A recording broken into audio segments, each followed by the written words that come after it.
हमार भाई हर घड़ी घर में लड़त रहत रहले कि हमार बियाह करा द। आखिर में भाई के बियाह हो गई। बाकिर बियाह के पहिलके राती के ही हमार भौजाई मर गईली। कुछ महीना बाद हमनी के भाई के फिर ले दूसर बियाह करनी जा। बाकिर अचरज के बात त ई रहे कि दूसर का मेहरारू भी पहिलके राती के ही मर गईली। हमरा एह राज के जाने खातिर हमार भाई के तीसर बियाह कईल बहुते जरूरी रहे। जब हमार भाई के बियाह तीसरा बेरी भइल त हम बियाह के पहिलका राती में कोठारी में लुका गईनी। बाकिर ओह घड़ी हमार त होश उड़ गईल जब भाई कोठारी में आई के कोनो चीज खा के हमरा भौजाई साथे। भोरे ले हमरा भाई मोहन के झगड़ा आसमान छुअत रहे। वो माई ले एह बात खातिर रड़त रहले कि उनकर बियाह करा दिहल जाओ।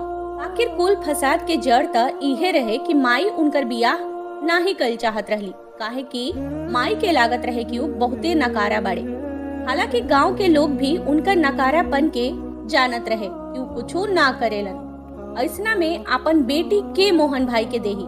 बाकी जैसे जैसे दिन बीतत रहे मोहन भाई के झगड़ा बढ़ल जात रहे। तंग आके माई गांव में मोहन भाई के बियाह के बात कैली। बाकी सभे कोई मना कर देहलस। मोहन भाई के गुस्सा और बढ़त जात रहे। उनका लागल कि उनकर माई जानबूझ के उनकर बियाह ना करावत बाड़ी। एक दिन गांव के एगो मौसी अपन बेटी शालिनी के बियाह हमनी के भाई मोहन से करावे के खातिर तैयार हो गईली। मौसी सावित्री गांव के एगो मुसलमान गरीब मेहरारू रहली। उनकर कोनो सहारा ना रहे। जब उनका ई बात के पता लागल कि माई बिना दहेज के अपना बेटा के बियाह करी है तो खुशी खुशी हमनी के भाई मोहन से अपन बेटी के रिश्ता ठीक कर देहली। शालिनी एगो कम उम्र के सुंदर मेहरारू रहली। हम तक कबो सोचलहु ना रहनी कि हमरा भाई के इतना प्यारा दुल्हन मिल जाए। शालिनी गजब के लौकत रहली। कुछ दिने बाद वो दुल्हन बन के हमनी के घरे आ गईली। केहू मोहन भाई के किस्मत से जरत रहे कि उनका ऐसन मर्द के इतना बढ़िया मेहरारू कैसे मिल गई। बाकिर किस्मत त एगो अलगे खेल खेल देहलस। अब बियाह के सवेरे ही घर में कोहराम मच गई। जब मोहन भाई बतावले कि शालिनी एह दुनिया के छोड़ के चल गई, ई सुन के हम तक कांप के रह गईनी। अभी तक काल राती के हमनी के एगो जिंदा हंसत मुस्कुरात दुल्हन के घरे लेके आयल रहनी जा और ऊ अब एक दुनिया में नहीं खी। ई कैसे हो सकेला। मोहन भाई तक खुदे बिलिख बिलिख के रोवत रहली। जैसे ही गांव में खबर फैलल सभे मोहन भाई के बुरा भरा कहे लागल। केहू के विश्वास ना होत रहे कि एगो जवान लड़की अपना बियाह के पहिल के राती ही मर गई। गांव के लोग पहले से मोहन भाई के अच्छा ना मानत रहे। शालिनी के मरले के बाद गांव के लोगन के सोझा भाई के चरित्र और बेकार हो गए रहे। घर में चारों ओर शोक मनावल जात रहे। शालिनी के माई त एकदम में होश में ना रही। दुल्हन के साड़ी में शालिनी बहुते सुंदर लागत रहली। बाकी उनका देह में तन को जान ना रहे। केहू समझ ना पावत रहे कि उनका साथे का भइल रहे। कोठारी में खाली ऊ और मोहन भाई रहले। जवन भी साच रहे खाली मोहन भाई के ही पता रहे। बेकिर ऊ त एकदम में चुप रहले। हमार बड़ भाई मुकुल उठ के खाड़ हो गईले और कहे लगले कि हम तो पहले ही कह देले रही कि ई नकारा लड़का के बियाह मत करीहा। बाकिर तोहरा अपना बेटा के मुंह के आगे तक कुछो ना लौकल। अब तू ही देखा कैसे ऊ एगो सुंदर और जवान लड़की के मार देले बा। मुकुल भाई के बात सुन के माई कांप गईली और उनकर मुंह पर हाथ रख देली। माई रोवे लगली और कहली तू बड़ भाई हुआ। अगर तू ही भाई होके अपना भाई के खिलाफ ऐसन बात कहबा तो गांव के लोग का सोचे है। सब केहू एह मौत के जिम्मेदार हमरा बेटा के ही मानत बा। ऐसा ना होके कि गांव के केहू थाना में जाके रिपोर्ट दाखिल कर देबे। सच्चाई का बा ई तो खाली मोहन के ही मालूम बा। भगवान जानत बाड़े। हम अपना जवान बेटा के सलाखन के पीछे नहीं खी देख सकत। माई के बात पर मुकुल भाई तक चुप हो गई। बाकी उनकर बात हमरा दिल में बैठ गई रहे। कोनो गलत बात त ना कहत रहले तो कुछ ऐसा त रहे जवना के बारे में केहू के पता ना रहे। शालिनी के मरला के बाद मोहन भाई अपना कोठारी में बंद कई ले रहले। पहले ही ले कहे लागल रहले कि शालिनी हमरा कैसे छोड़ के चल गईली, एकरा बारे में हमरा कुछो नहीं खे मालूम। मोहन भाई बहुते दुखी लौकत रहले। कुछ महीना के बाद समय घाव के ठीक कर देहलस और फेरू से खेत में जाके काम करे शुरू कर देले। नीक बात तई रहे कि अब उनका में कोनो बुरा आदत ना रहे। गांव के लोग भी शालिनी के किस्सा के लगभग भुला गए रहे लोग और उस सबन के मुंह पर वो बात ना आवत रहे, काहे कि गांव में ऐसन कहानी होत रहत रहे। यही से लोग पुरान बात जल्दी भुला जात रहे और नया समस्या के सामना करे लागत रहे। फेरू कुछ ऐसन भइल कि फेर ले कहानी लोगन के मुंह पर आ गई, जेकरा के सुन के राव रोआ ठाड़ हो जाए। हमार नाम निधि है। हमनी के आगरा के एगो छोटहन गांव के रहे वाला हई जा। हमार 2 गो बड़ भाई बाड़े और उ सबन के हम इकलौता बहिन हई। हमार बड़ भाई मुकुल त शुरुए से एगो नीमन और नेक दिल के आदमी रहले, बाकी उनका ले छोट भाई मोहन उनका ले एकदम में उल्टा रहले। छोटहन गो उम्र में वो गांव के स्कूली के छोड़ के गांव के खेतन के आपन मैदान बना ले रहलन। वो कुल समय खाली खेले में बितावत रहले और यही से बाबूजी उनका से बहुत नाराज रहत रहले। बाबूजी के लागत रहे कि जैसे जैसे मोहन बड़ हुई हैं तो शायद सुधर जाइए और उनका अपना जिम्मेदारी के एहसास होखे लगी। बाकी बाबूजी एह बात के राह ताकत दुनिया से चल गए। हर बीतत दिन के साथ मोहन के रहन औरी बिगड़त जात रहे। न तो पढ़लन न उनका में कोनो प्रतिभा रहे। हमनी के बाबूजी हमनी खातिर बहुते संपत्ति छोड़ के गए रहलन, बाकी मोहन भाई के ऊपर कोनो चिंता ना रहे। मुकुल भाई सब जमीन के देखभाल करत रहले और फसल के भी देखभाल करत रहले। मायू मोहन भाई के समझा के थाक गई रहली। आखिर में वो उनका हाल पर छोड़ देली। मोहन भाई कोनो नशा के लत में पड़ गए रहले और राती के ही घरे आवत रहले।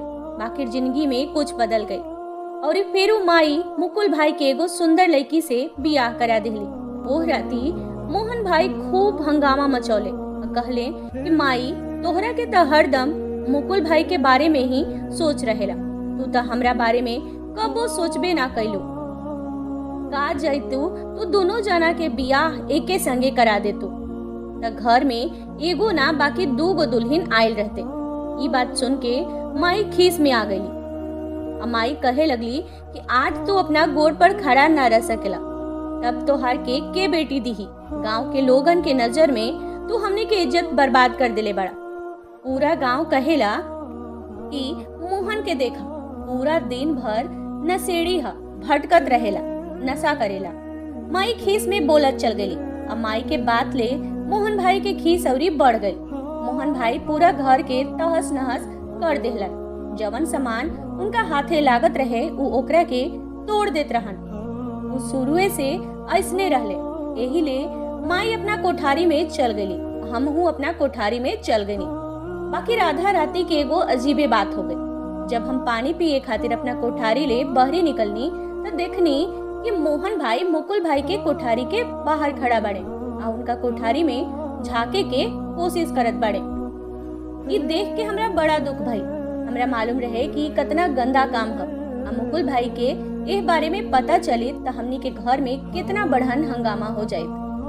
हम मोहन भाई के हाथ पकड़ के खींचनी और उनका के घसीट के अपना कोठारी में ले आईनी।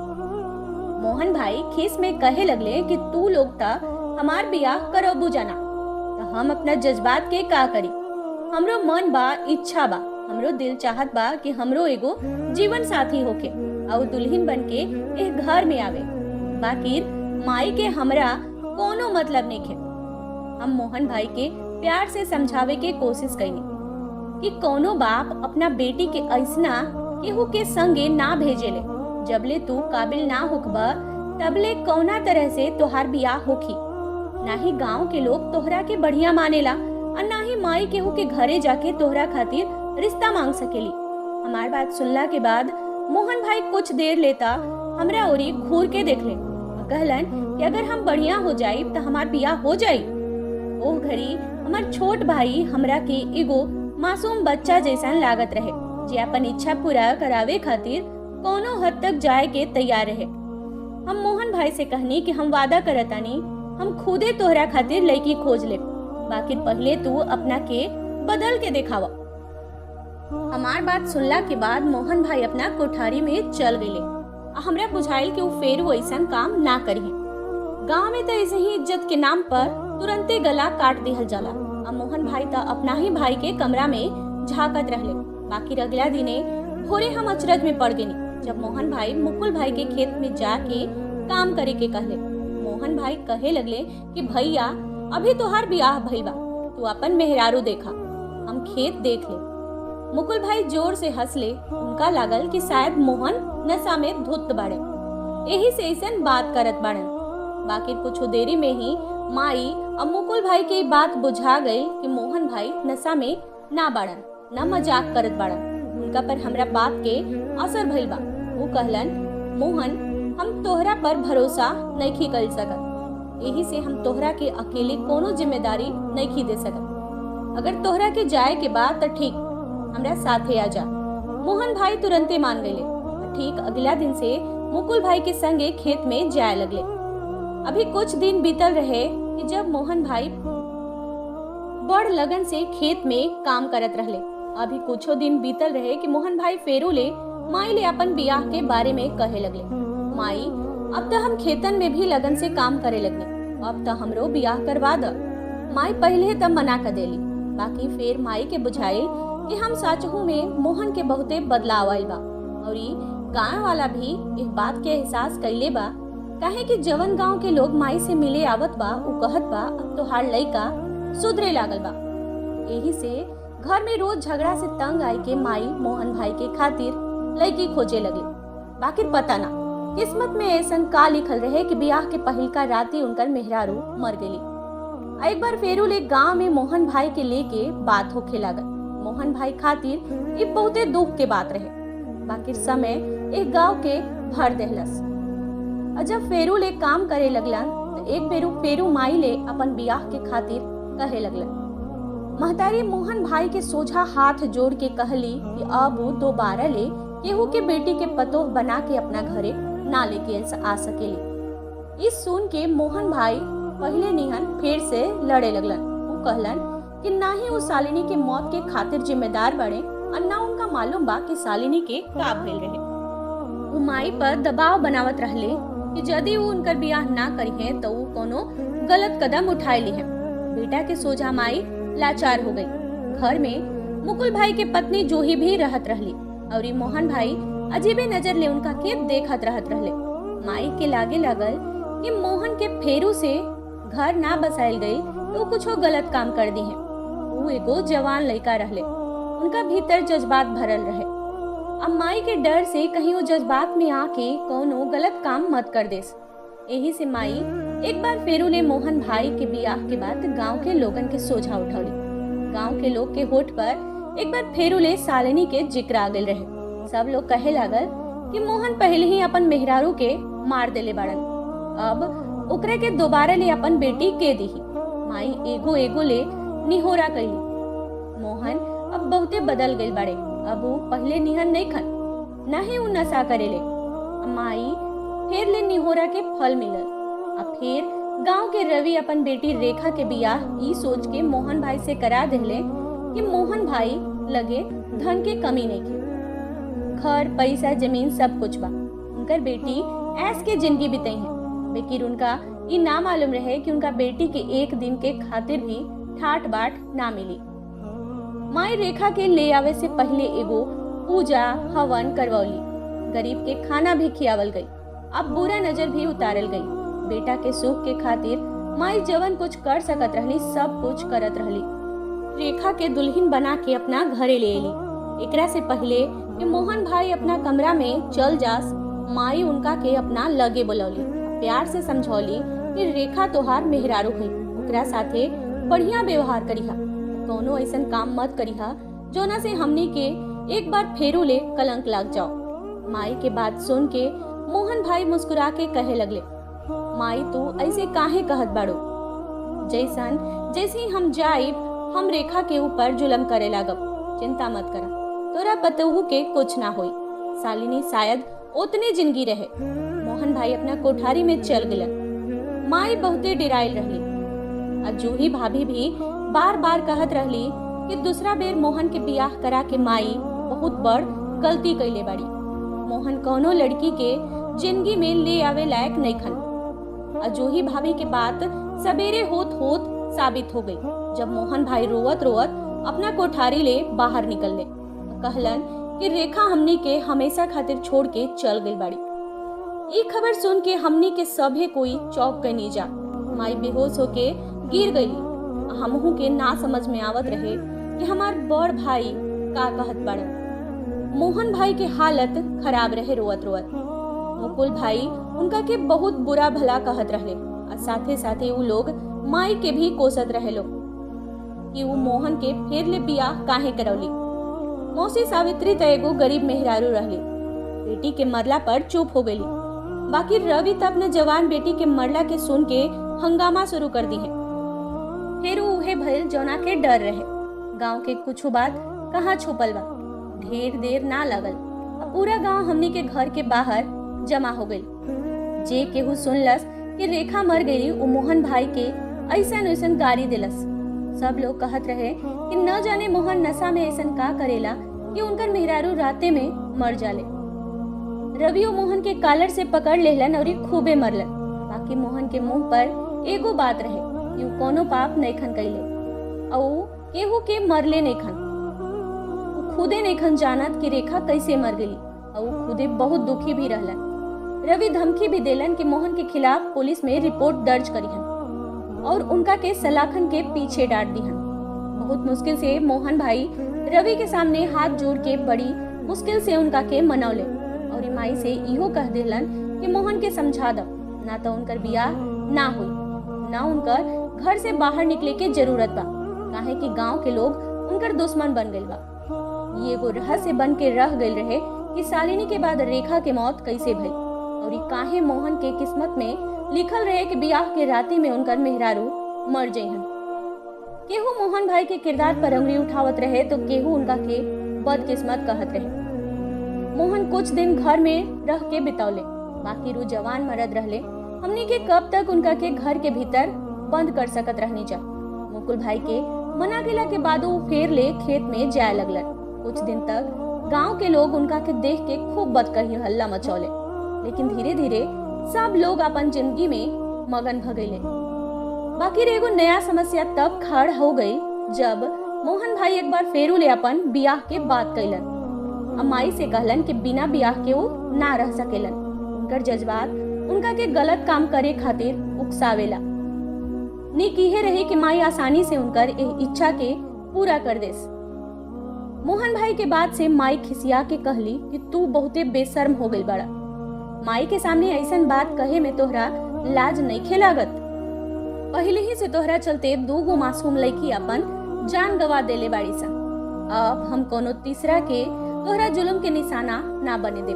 माई के बात सुनला के बाद मोहन भाई कहे लगले, कौना तरह के बात कहत बाड़ो, हम कोनो लड़की के संगे कोनो गलत काम न के कैले। अगर तोहरा हमार माई होके हमरा पर भरोसा नहीं खे तो दुनिया के लोग हमरा पर कैसे भरोसा करी। अगर तू हमार बियाह ना करेबू तो हम कुछ गलत कदम उठा ले। मोहन भाई हमेशा इहे धमकी देत रहले। उनका मालूम रहे कि माई ओह धमकी के आगे हार मान जाली।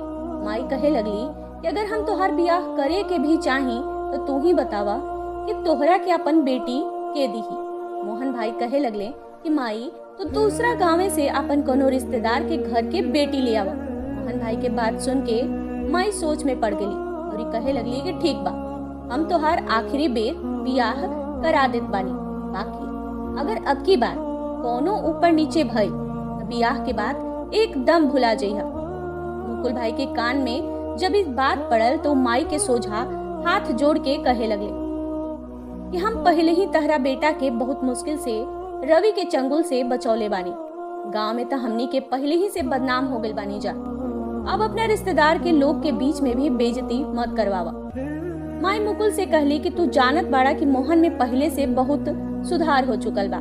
ऐसन मत होके कि हम एकर बियाह ना कराई तो पहले जैसन नशा के लत में पड़ जाओ और फेर ले आवारा हो जाओ। मुकुल भाई के मना कैला कि बादो माई दूसरा गांव के अपना कोनो रिश्तेदार के हुआ निशा ले मोहन भाई के रिश्ता ठीक कर देहली।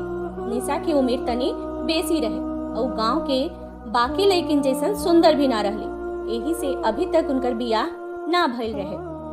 और जब माई मोहन भाई के रिश्ता निशा खातिर मंगली तो उनकर माई बाबूजी खुशी खुशी रिश्ता खातिर मान गए। हमने के निशा के मोहन भाई के तीसरा मेहरारू बना के सादगी से अपना घरे लेके आगे नहीं जा। मोहन भाई के बियाह के बारे में माई गांव के लोग के ना बतौली। माई के डर की रहे कि कहीं एक बार फेरू ले उनका बेटा के सुख के कोनो के नजर मत लग जाओ। माई तक कोनो खुशी वाला कार्यक्रम तक ना कैले रहली। यही से भौजाई खुदे हमेशा निहन घर में मेवा के लड्डू बना देहली। मुंह मीठा करे खातिर गांव में मेवा के लड्डू खाइल जात रहे। हमने के भी निशा के आवे के खुशी में लड्डू खैनी जा। हम निशा के कोठारी में बैठा देहनी और खुद रसोई में आ गईनी उनका खातिर दूध लेबे। जब हम किचन में आईनी तो जूही भाभी उहे रही, जबकि वो रसोई में बहुते कम जात रहली। यही से ओह घड़ी उनका के रसोई में देख के हम चौंक गईनी। वो लड्डू बनावत रहली। हम जूही भाभी ले पूछनी कि इन लड्डू काहे बनावत बाड़ो। जूही भाभी कहे लगली कि तुहार मुकुल भाई कहले बाड़े कि उनका के लड्डू बहुते पसंद आइल बा और ये उनका के लड्डू खाए के बा। हम गरम दूध के 2 गिलास उठौनी और भौजाई ले कहने के ठीक बा। ये गिलास के दूध हम भाई के कमरा में रख दी, फिर हम सोते चल जाए। हालांकि हमारे ऐसा कोनो इरादा ना रहे। हम सोच ले रहनी कि आज रात हम मोहन भाई के कोठारी में लुका के बिता दे। हालांकि कोनो नीमन बात नहीं थे, लेकिन जैसे कि हमार दोनों भौजाई के मौत खुदे बियाह के राती हो गई, हम जानल चाहत रहनी कि ओकरा पीछे के कारण का बा। जब हम दूध के गिलास कोठारी में रखे गईनी त निशा बाथरूम में रहली। मौका के फायदा उठा के हम कोठारी में लुका गईनी। मोहन भाई बहुत देर बाद कोठारी में अइले। निशा घूंघट पहन के बिछौना पर बैठल रहली। मोहन भाई कमरा में आके 1 गिलास दूध उठा के जेब से लड्डू निकाल के दूध संगे खा के भौजाई के ओर बढ़लन। हम अचरज में उनका के देखत रहनी। ऊ त पहले ही लड्डू खा चुकल रहले, फिर ले एक तरी लड्डू काहे खात रहले। अचानक हमरा दिमाग में ये बात आ गई कि भौजाई फेरू ले लड्डू बनावत बाड़ी। पहले लड्डू खत्म हो गए रहे। शायद ऊ है ये लड्डू मोहन भाई के देले हुई हैं। लेकिन जहाँ तक हमरा मालूम रहे तो ना तो जूही भाभी मोहन भाई से बात करेली और ना उनका के पसंद करेली। तब फेरू लड्डू मोहन भाई के काहे दे देली। कुछ तो ऐसा रहे जवन ठीक ना रहे। हमरा मन में खतरा के घंटी बाजत रहे। लड्डू खैला के बाद मोहन भाई भाभी के नजदीक चल गेलन और जेब से एगो औरी लड्डू निकलला के बाद जैसे ही ऊ ओकरा के निशा भाभी की ओर बढ़ैलन त हमरा कुछो गड़बड़ होखे के एहसास भइल। हम तुरंते अलमारी ले बाहर आके भाई के हाथ पकड़ लेहनी। भाई हमरा के अपना कोठारी में लुकाइल देख के खिसिया गए और बुरा भला कहे लगले। हम अपना भाई के शांत करेनी और उनका के बताओनी कि हम काहे कोठारी में लुकाइल बानी। हमरा लागत बा कि लड्डू बढ़िया नहीं खे। मोहन भाई कहे लगले कि मुकुल भाई हमरा के ये लड्डू देले बाड़े। हमरा ये बात तोहरा ले बतावे के त ना चाहिए, लेकिन भाई कहलन हा कि लड्डू खैला से ताकत मिलेला और बियाह के रात में ऐसा चीज खाई नीमन बात बा। मोहन भाई के बात सुनला के बाद हम सोच में पड़ गई। मोहन भाई के बियाह के इतना विरोध करे वाला मुकुल भाई बियाह के राती में खाए खातिर लड्डू काहे देवे चाहत बाड़ा और अपना आलसी मेहरारू के बनावला के बाद जूही भाभी के त रसोई के नामे ले जान निकल जात रहे। हम मोहन भाई से कहनी कि आज रात के भौजाई के लड्डू मत खियावस। अबे हम मोहन भाई से बतियावते रही, तबे अचानक उनका नींद आवे लागल और बेहोश हो गईला। ये देख के हम अनीसा भाभी दोनों जने अचरज में पड़ गए नीचा। हम चुपचाप ले अपना माई के बुलौनी। हम उनका के पूरा बात बताओनी। माई कहली जा मुकुल के बुलावा। जब हम उनका के बुलावे खातिर उनका कोठारी में पहुंचनी तब भीतर ले आवाज आवत रही। हमरा के हिला के रख देलस। मुकुल भाई जूही भाभी से कहत रहले कि बस निशा के काम तमाम होखे दा। तब हम देखत बानी कि मोहन चौथा बियाह कैसे होखेला। हम ओकरा के बढ़िया से जानत बानी, वो बिना बियाह के ना रह सकेला। और जब ओकर बियाह ना होखी तो जरूरे कुछ गलती कदम उठाई। और तब माई ओकरा के हमेशा खातिर घर से बाहर फेंक दी है। और गांव के लोग भी ओकरा के पत्थर मरी है। तरी सापो मर जाई और लाठियों ना टूटी, केहू के इहो ना पता चली कि हम ई सब कैसे कैले बानी। मोहन निधि हमार सौतेली बहन भाई हवे, लेकिन बाबूजी अपना मरला के बाद दोनों के संपत्ति में हिस्सा देके हमरा संगे बहुत बड़ गलती कैले बाड़े। हम ओकरा के कबो जायदाद में हिस्सा ना दे। बाकी मोहन के बियाह हो गई और लड़का हो गई तो हमरा के हिस्सा देवे के पड़ी। यही से हम ओकरा के कबो बसे ना दे और ओकरा के फेर ले नशा के लत लगा दे, जैसे हम ओकरा के पहले लगा देले रहनी। मुकुल भाई और जूही भाभी बहुत कुछ कहत रहले, बेकीर हमार तो होश उड़ गई रहे। हम जाके माई के पूरा बात बतावनी, जकरा के सुनला के बाद उनका लोर बहे लागल। मुकुल भाई बाबूजी के पहिलका मेहरारू के बेटा रहले और उनका मरला के बाद बाबूजी माई से दूसरा बियाह कर लेले। ओकरा बाद हमार और मोहन भाई के जन्म भइल। बाकी माई कबो लइकन में कोनो फर्क ना कैली। पता ना मुकुल भाई के दिल में ई जहर कैसे भर गई। धन के लालच में वो इतना हद तक गिर गईले कि वो 2 मासूम लड़की के जान ले ले। वो लड्डू में बेहोशी के दवाई या दूसरका में जहर डाल देते रहले। मोहन भाई बेहोश हो जास और सवेरे ही होश में आवस, जबकि जहर के चलते उनका मेहरारून के मौत हो जात रहे। अगर मुकुल भाई सीधे मोहन भाई के कोनो नुकसान पहुंचाते तो शायद वो शक में आ जेते। यही से वो बहुत चतुराई से योजना बनावत रहले। बाकी सच्चाई कबो ना छिपेला, एक न एक दिन सामने आ जाला। भोरे जब मोहन भाई के होश आयल तब माई उनका के पूरा कहानी सुनौली। माई खुद मुकुल भाई के खिलाफ रिपोर्ट लिखवा देली। गांव के लोग के भी बुला के कुल सच्चाई बतौली, काहे कि मुकुल भाई 2 मासूम लड़किन के हत्या कर देले रहलन, जवन बहुते बड़का अपराध रहे। कई बार धन संपत्ति के भूखल आदमी ऐसन काम कर देला जवन मानवता के खिलाफ होला। आप लोग कमेंट में बताएं जा मुकुल जवन भी कहले सही रहे का केहू लालच में इतना बेसी बढ़ सकेला। अरौरा सभे ऐसन कुछ लोग के भी देखले बानी। आपन राय कमेंट में जरूर दी। धन्यवाद दोस्तन।